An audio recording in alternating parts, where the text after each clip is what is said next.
Today I wanted to take a look at the roots of modern vampires. I will be investigating Romanian Strigoi, the ancestor of the modern vampire.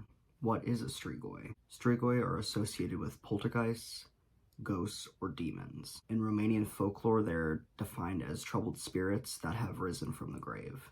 They are attributed with abilities to transform into animals, become invisible like ghosts, and gain the life energy from drinking the blood of their victims.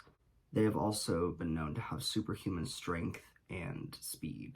They are like a mix of ghosts, vampires, and even werewolves when they take the form of a wolf. A creature of legend springing from Transylvania, the Strigoi are the original inspiration for the blood-sucking vampires that we know and love. There are several types. There are those who are living, those who are dead, and those who shapeshift. Dead Strigoi are generally thin, pale, have pointed ears, no nose, and look like they are decaying.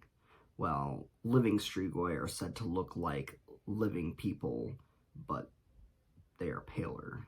In 1892, a Romanian book by Teodor T. Barada regarding burials was published, roughly that translates to traditions of the Romanian people at funerals and refers to cases of Strigoism.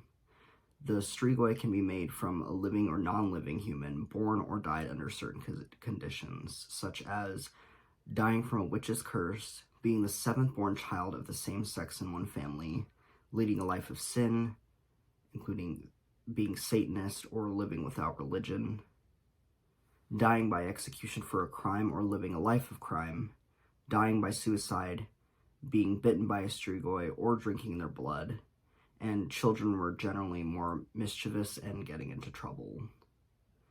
They can also be someone who is born with a cap of residual embryonic membrane on their head, which comes from the embryonic sac when a baby is born. And they also can be known to have specific marks, such as having blue eyes or a streak of white hair or even a tail.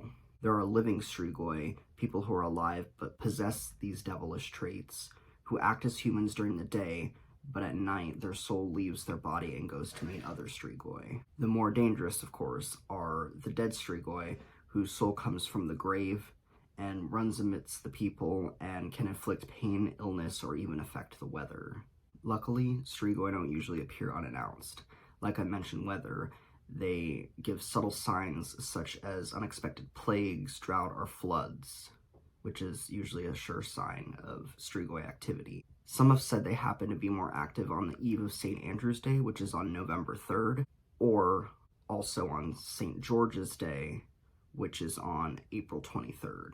When people suspect the presence of Strigoi in their community, they begin to stockpile items for defense, such as stones, pitchforks, garlic, nails, rotten eggs, basil, wine, incense, and even sand. They would string garlic outside their homes and even on their livestock, sometimes even like rubbing it on them so that way the scent is attached to the animal, because the Strigoi can feed off the people as well as their animals. One legend says that if a black horse is seen running through the cemetery and refuses to pass by a specific one, that is said to be the resting place of a Strigoi. Dead Strigoi are said to live in the underworld, and the devil sends them back to do his bidding, like a bit like a demon. One of the most brutally effective rituals used to finish off a suspected Strigoi is implemented when a creature is already dead. Upon discovering their identity, the villagers will dig up the person's grave. They will turn the body upside down, facing into the earth, put garlic in its mouth, and stab them through a heart with a stake, so that way the spirit is plunged back into the earth so it can't return. This is still considered to be the best method for killing a vampire today as well, with some subtle differences. Today, some of the common methods are still a wooden stake to the heart or beheading. As for things to ward them off, there are still things like silver, garlic, crosses, and back when mirrors were still made of silver, that was a part of it. Today, these practices are banned, but still there are some Romanians that do believe in these legends. Early vampires were also thought to be the undead rising from the grave. The difference is that they were more corpse-like, whereas Strigoi were usually more ghost-like. And vampires were also said to transform into bats. Though obviously untrue, these legends still hold up in the vampire stories which the Strigoi inspired.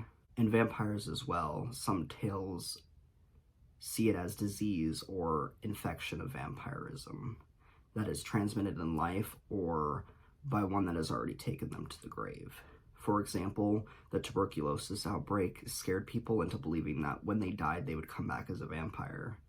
Vampirism gave them an easy explanation for these diseases. Just like they did with the Strigoi, they had to dig up their bodies to see the stages of decomposition to determine if they were a vampire. If the organs still contained blood and they looked fresh and not decaying, that was a sure sign, which they believed to in fact be a vampire. Even further back than that of the 1800s tuberculosis outbreaks, these preceding diseases also contributed to this. That would then come back to prey on the townspeople at night, drinking their blood. Some cultures even believe that turning away from God or not believing God can turn a person into a vampire after death. Depending on the time period and the culture, you may see different legends and many different factors that play into the creation of vampire that are similar to that of a Strigoi. The most well-known and common thing throughout them all between the two are their pallor and drinking of blood. This relates to the Strigoi because they both revolve around conditions on how a person lived or died to determine if they became a Strigoi or a vampire in life or after death. In both monstrous conditions, coming back to feed on the townspeople. Strigoi are what started it all, inspiring more monster lore and fictional stories. The tales of the Strigoi led to the creation of the vampire and the vampire that we know and love or hate today.